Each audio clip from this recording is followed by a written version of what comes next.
Ho an'izay rehetra malala an'Andriamanitra sady voantso ny masina, ho aminareo anefa fahasoavana sy ny fiadanana avy amin'Andriamanitra raintsika sy Jesosy Kristy Tompo. Ho fankalazana an'Andriamanitra dia rahantsika mamaky eo am-pitsanganana ny Salamo 8:20, 2:30 ka hatramin'ny 5:30 sy ny hira amin'ny FFPM laharana 3. Salamo 8:20, 2:30 ka hatramin'ny 5:30. Miara-mitsangana isika. Izay mivaky toy izao amin'ny anaran'i Jesosy, ry fanjakana ambony tany, mirao an'Andriamanitra, mankalaza ny Tompo, ilay mitaingina ny lanitry ny lanitra, izay hatry ny fahagoly. Indro mamoaka ny feony izy, dia feo mahery, ekeo an'Andriamanitra ny hery, ambony Israely ho vonahiny, ary ny hery ny amin'ny lanitra. Matahotra ianao Andriamanitra, eo amin'ny fitoeranao masina. Andriamanitry ny Israely mamehery sy tanjaka ho an'ny olona, isaorana ny Andriamanitra. Amen.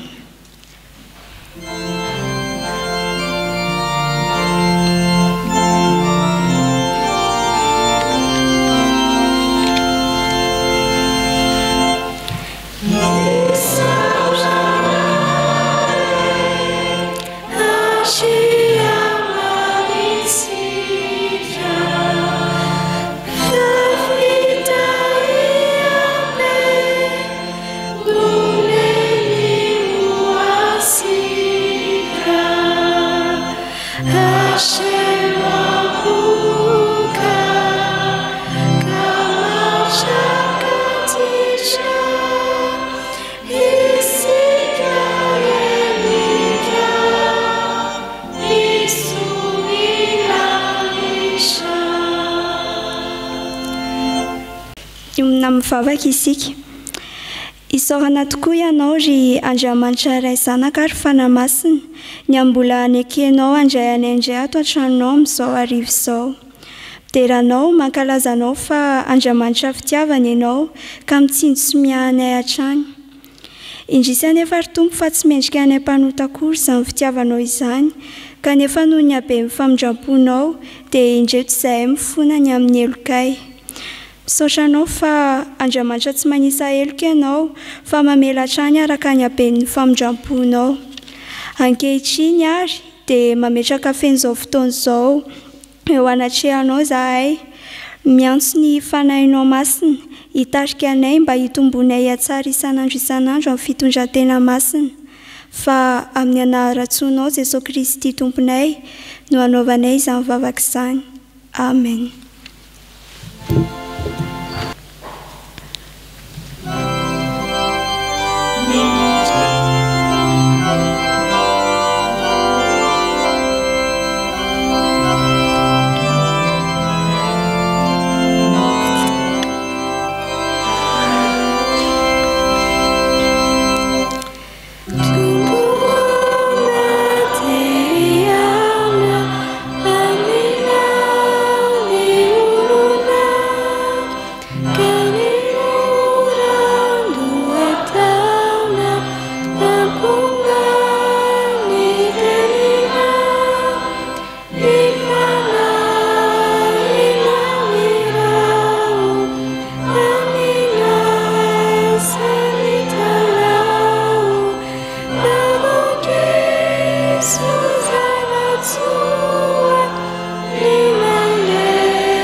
Iombona mivavaka isika.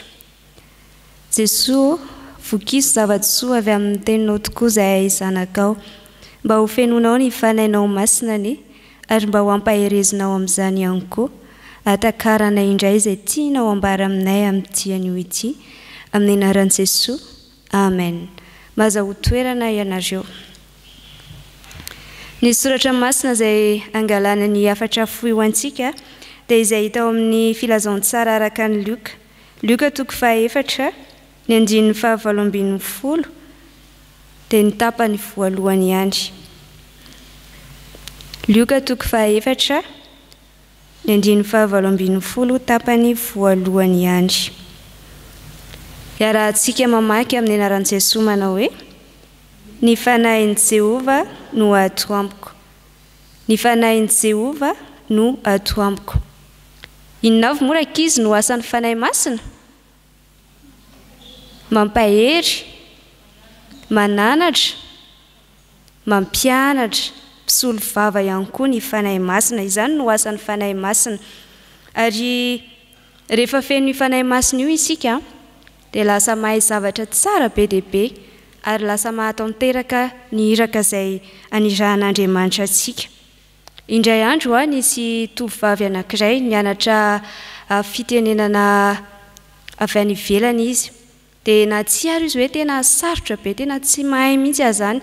Rehefa mijery ny mpiara-mianatra aminy izy jereny tena mahay be ary tena misosa be mihitsy ilay fitenin'ny zareo. Dia teo izy dia nalahelo be fa maninona ary tsy mba mety mahay mihitsy nefa efa mba miezaka ihany. Dia tonga ara ny fotoana izay natanterahana ny fanadinana. Dia tao anatin'izany indrindra dia sady natahotra izy no nangovitra hoe ahoana ny hatrehako ity fanadinana ity, mety tsy ho afaka azo fa ny ankizy namako rehetra mahay be daholo fa izaho irery no ohatran'ny mbola votsa be. Dia teo izy rakizy dia nandeha nivavaka. Ary rehefa mivavaka izy dia nangataka tamin'ny Jesosy hoe Jesosy, fenoa ny fanahinao masina dia esoreo anatiko izany tahotra sovitra izany, fa fantatra fa ianao dia mampahery ary ny zavatra mety tsy ho haiko dia mety ho haiko satria ny fanahinao masina no mitoetra ao amiko. Dia tonga amin'izay ny fotoanany fanadinana. Dia teo izy dia mbola natsiaro ihany izy hoe hivavaka indray aloha, dia nangataka ny fanahy masina.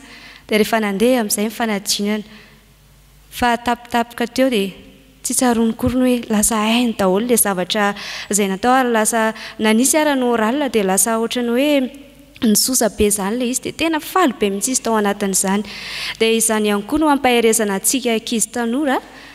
Ny fanahy masina dia mampahery antsika, mampianatra antsika ny zavatra rehetrarehetra izay mety hoe tsy takatry ny saintsika sy haintsika. Dia ny fanahy masina no aoka atsoantsika, hanampy antsika amin'ny zavatra rehetra mialohan'ny tadiavantsika fahaolana ny ankafa. Fa ny fanahy masina dia tsy mba mandiso fanantenana antsika na oviana na oviana. Dia andeha tena toky azany asan'ny fanahy masina izany isika, ka anaiky ny asan'ny fanahy masina ao anatintsika ihany koa. Dia anjary hanana fahasahiana isika ary hiala ao anatin'ny tahotra ihany koa. Dia ampahery antsika ankizy tanora rehetra ny fanahy masina, hanoro lalana antsika ihany koa, hitarika antsika ho amin'ny tsara indrindra. Andeha hitsangana isika dia averintsika ilay soratra masina teo. Aiza no ahitantsika ilay soratra masina? Ahoana ny voasoratra ao? Dia hitoetra ao anatinareo tsirairay avy anie ny fanahin'i Jehova, hivavaka isika. Tompo, misaotra anao izay noho ny amin'ny asan'ny fanahinao izay mampianatra anay, ahatakarana izay zavatra tsy fantatray. Dia misaotra ihany koa fa mampahery anay ankizy tanora ianao hiankina aminao fanahy masina amin'ny zavatra rehetra. Dia tomoera ao anatinay mandrakariva aza mahafoina mahasaraka anay ianao. Dia kininay ho ampelantananao izay rehetra momba anay, ho voninay trao amin'ny anaran'i Jesosy. Amen. Maza ho toerana ianareo. Mialohan'ny vavaka sy ny vaky teny dia ho tanterahantsika ny hira fanampy ny fahenina ny andiny voalohany.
Mandra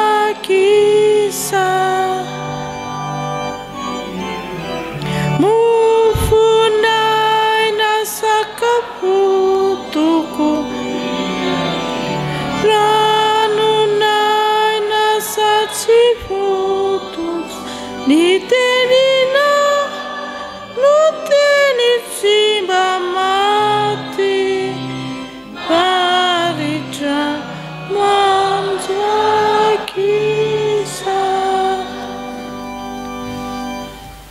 Hivavaka isika faly indray izay tompo andre ny teninao, ny teninao izay any ho any mahazo azy ary fahasalamana ho an'ny nofony rehetra.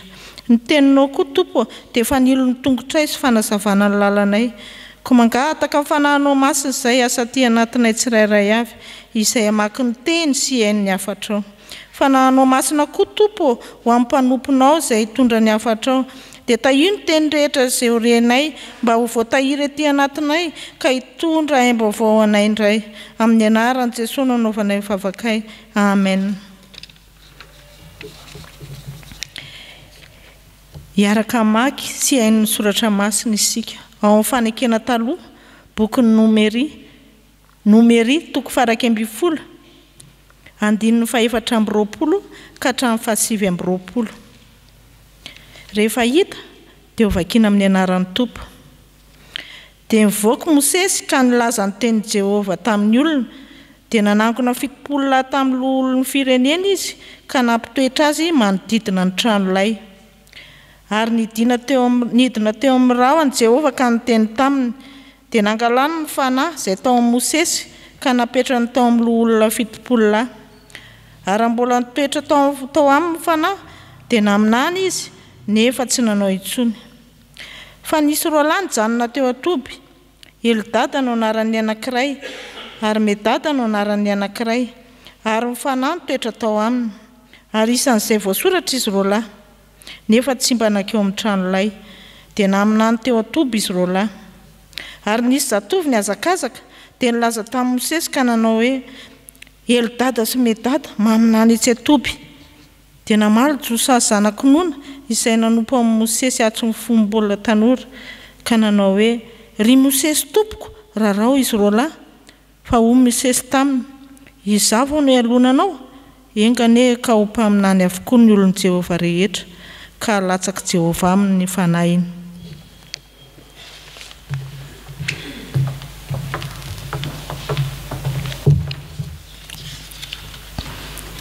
Ho tohizantsika amin'ny famakiana ny soratra masina ao amin'ny fanekena vaovao filazantsara araky Lioka toko 4 andininy 420 ka hatramin'ny 220. Lioka toko 4 andininy 420 ka hatramin'ny 220. Ary ho faranantsika amin'ny famakiana ny soratra masina ao amin'ny bokin'ny Asan'ny Apôstôly. Asan'ny Apôstôly toko 4 andininy 9 ka hatramin'ny 10. Asan'ny Apôstôly toko 4 andininy 9 ka hatramin'ny 10. Rehefa hita dia vakiana amin'ny anaran'ny Tompo. Ary Jesosy miverina tamin'ny herin'ny fananaka any Galilea, dia niely tamin'ny tany rehetra manodidina ny lazany. Ary izy nampianatra teny amin'ny sinagogan'ny olona ka nankalazainy izy rehetra.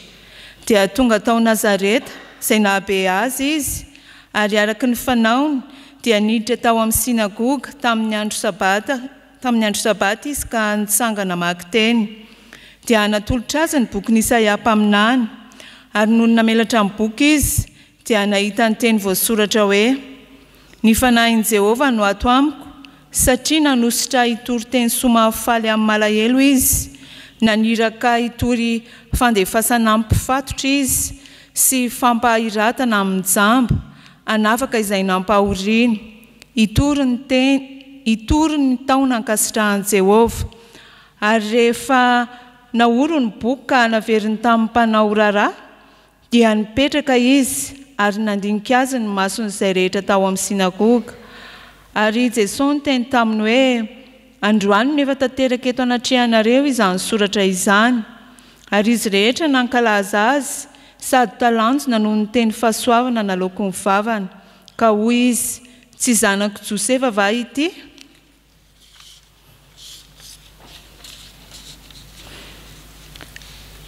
Ary rehefa norarany fanahy masina tsy hitory ny teny tany Azia izy, dia nandeha namaky ny tany Frigia sy Galatia, ka efa tonga tany antsisiny Misia, dia nitady akany bitiny izy fa tsy navelan'ny fanahin'i Jesosy.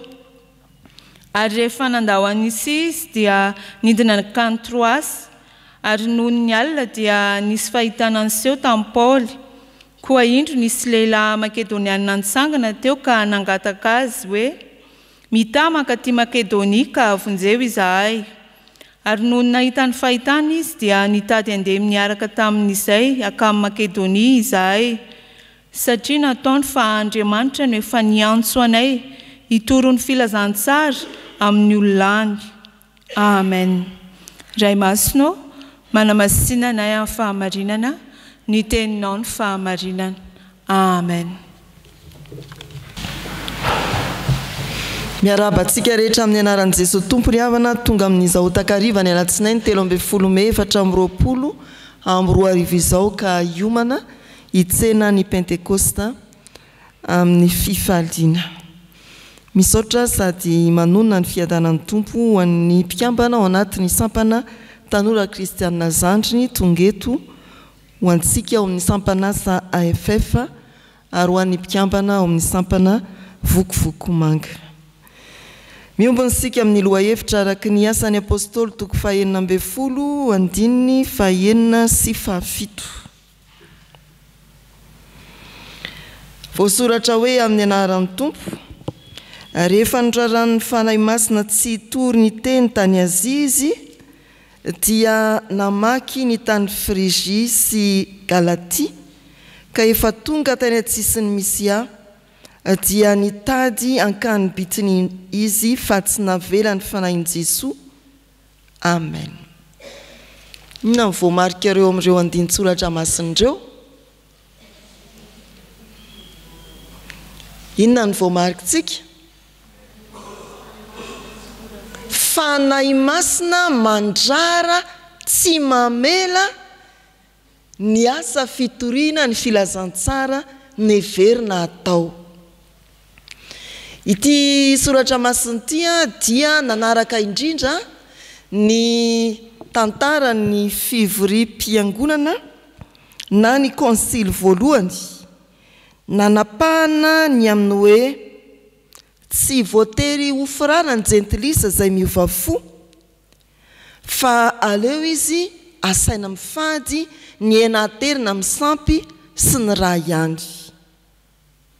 Rehefa lanin'ny mpivory izany fanapahan-kevitra izany dia natao an-taratasy ka i Paoly, i Barnabasy dia isan'ny iraka nitondra izany taratasy fanapahan-kevitra vita an-taratasy izany nitety ny faritra rehetra efa nisy fiangonana. Ambaran'ny soratra masina eo amin'ny toko 5:10 andininy 2:10 hatramin'ny toko 4:5 fa tena namakivaky tanàna maro ireto iraka ireto. Eo aloha eo moa dia nisaraky Barnabasy Paoly fa nitondra namana hafa i Paoly. Namakivaky lalana ary nitety tanàna maro nitondra n'ilay fanapahan-kevitra sady nitory ny filazantsara. Dia netany kafanampo izy ireo satria voalazan'ny soratra masina hoe ny anahery ny finoan'ny fiangonana sady ny amaro isan'andro ny fiangonana. Dia nanapa-kevitra izy ireo ny hoe andeha indray ary hitory teny any Azia fa tsy navelan'ny fanahy masina, norarany ny fanahy masina.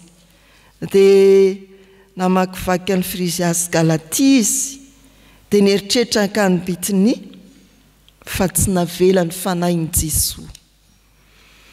Mampahery ny fanahy masina ary mampahery atsika hanaiky ny fitondran'Andriamanitra.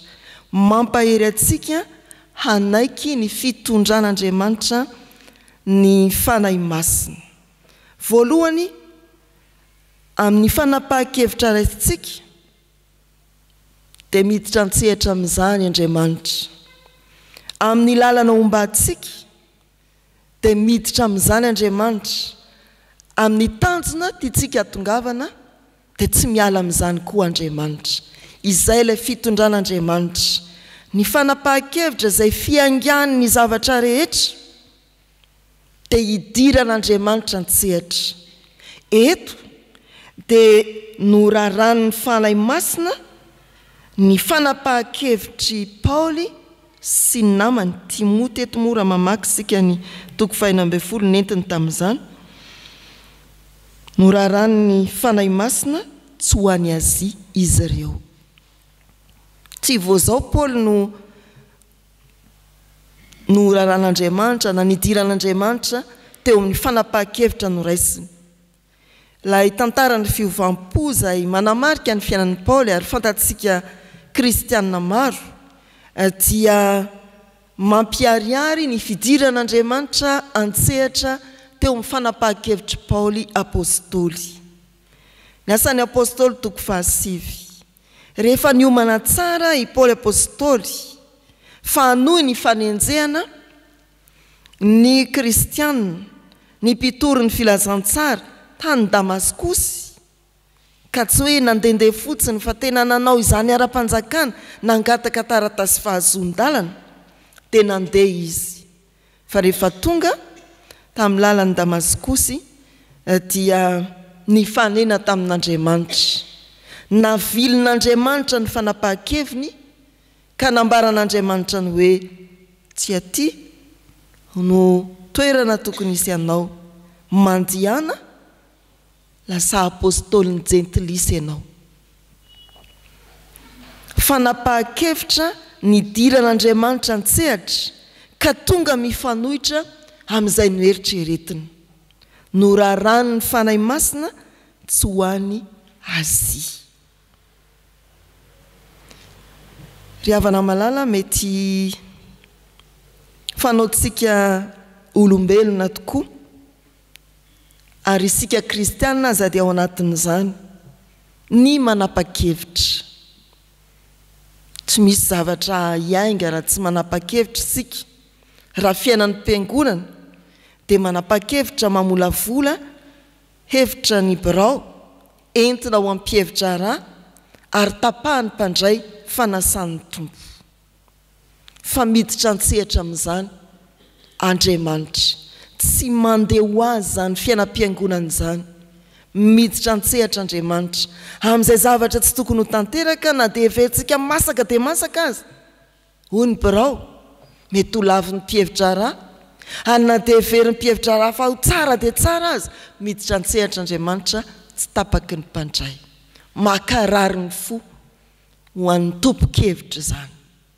Eto Paoly dia voalaza fa noraran'ny fanahy masina tsy ho entany ny hafanam-po ho any Azia.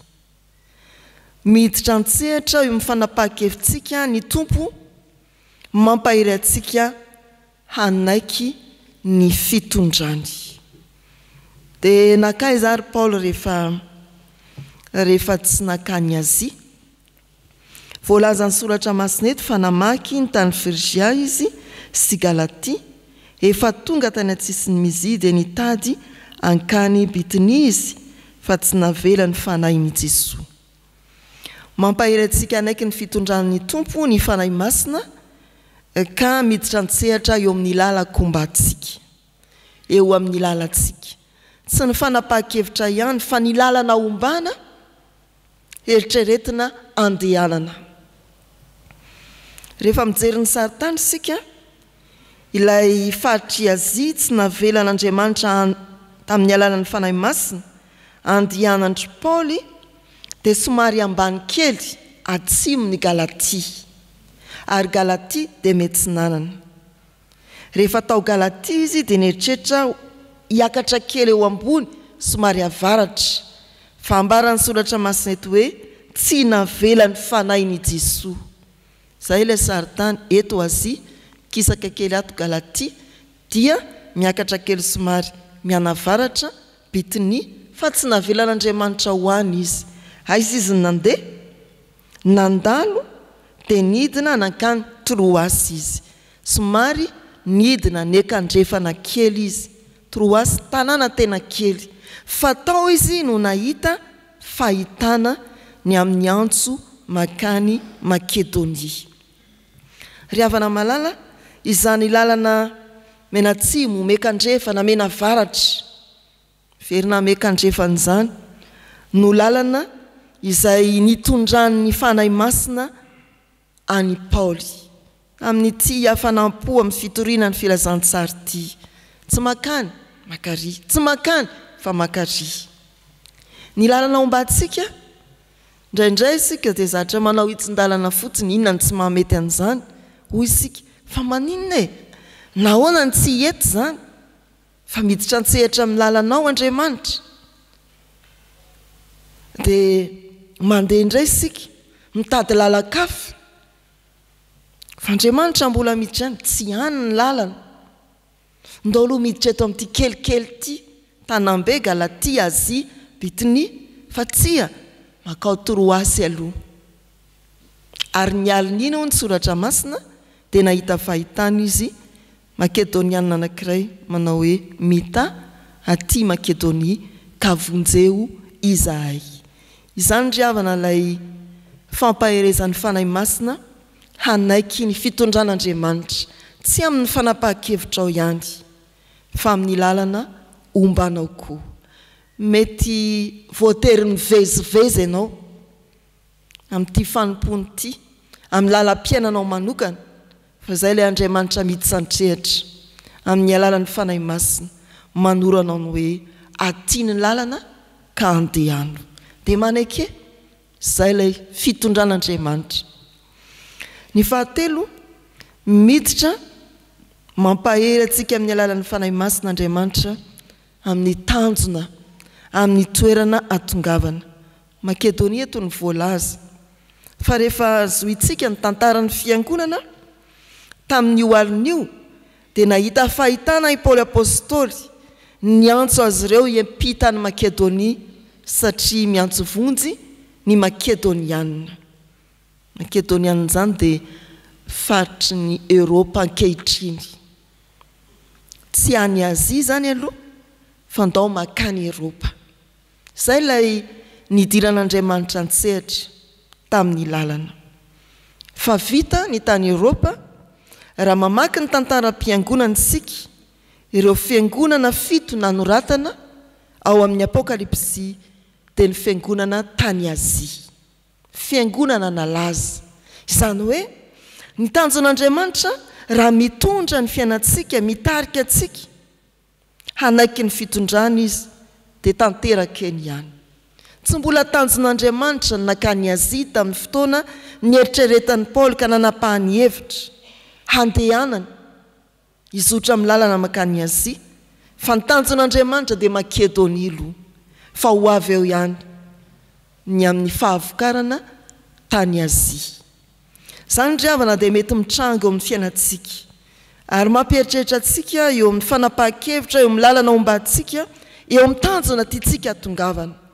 Ny hoe aiza marina tokoa moa dia natanjona tian'Andriamanitra hatongavako, na eo amin'ny fanompona, na eo amin'ny fiainanao, na eo amin'ny fiainan'ny manodidina anao, eny eo amin'ny fiainan'ny firenena, fiainanao manokana. Tsy tonga ho azy ny zavatra rehetra, fa ho indrindra ny fitondran'Andriamanitra izay hevitra ngezabe voizy ny soratra masina. Ary isika kristianina dia manaiky izany, tsy maintsy hanaiky izany. Mafy amintsika ny hoe sendra fahoriana dia tononona ny hoe manekefa izay ny fitondran'Andriamanitra, kanefa rehefa manaiky hampaherezan'ny fanahy masina isika dia tonga amin'ny fanekena tokoa zany fitondran'Andriamanitra zany. Mety misy fanapahan-kevitra noraisinao fa navily ny fanahy masina tamin'ny fiainanao lasa, mety fiainanao zao, fa izay ny fitondran'Andriamanitra. Hampaherezan'ny fanahy masina isika hanaiky ny fitondran'Andriamanitra eo amin'ny fanapahan-kevitra raisinao. Mety misy lalana nombanao, mety nahazatranao, fa hampaherezan'ny fanahy masina ianao mba handeha lalakafa hikendry ny tanjon'Andriamanitra, manekehana zany. Mety misy tanjona tianao ekendrena, fa hampaherezan'ny fanahy masina ianao tsy any Azia aloha ny tanjona fa Makedonia va ho Azia. Ry havana malala rehetra ao amin'ny tompo, izany no asan'ny fanahy masina eo amin'ny fiainantsika mpanompony. Paoly apôstôly nentin'ny hafanampo, hevitra izy fa amokatra tahaka an'izay teo aloha araka ny voalaza eo amin'ny 2:15, tombo finoana sy ny amaro ny fiangonana raha andeha ho any Azia izy kanefa norarana. Raha mpanao fanatanjahantena ianareo KTZ dia tonga dia tifitra baolina basket dia mofo tsy navelan'ny fanahy masina, tsy any. Izany ilay fitondran'Andriamanitra ry havana. Maneke hampahery antsika ny fanahy masina, ahatakarantsika ny hevitr'Andriamanitra momba ny fiainantsika. Ary izao mivoalaza ny ohabolana 9:10 andininy 7 dia ny andininy 7 koa amin'ny anaran'ny tompo manao hoe ankino amin'i Jehovah ny asanao dia lavirary izay kasainao, ary koa ny hoe ny fon'ny olona mihevitra tsara ny alehany fa Jehovah ihany no mahalavirary ny diany. Ho amintsika ny fanahy masina anomana antsika anaiky ny fitondran'Andriamanitra eo amin'ny fiainantsika. Amen.